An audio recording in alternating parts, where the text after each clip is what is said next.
tetapi dia punya suara dulu kurang lebih 30.000. Jadi basisnya juga Pak Apik ini adalah ilmu.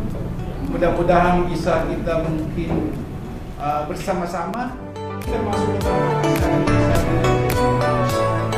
Partai Kebangkitan Bangsa menjadi salah satu partai yang sangat bersinar di pemilihan legislatif tahun kemarin, dan tentu ini akan berpengaruh besar. Partai ini menurut saya akan menjadi partai yang sangat menentukan bagaimana kami bisa datang untuk menyatukan visi kita.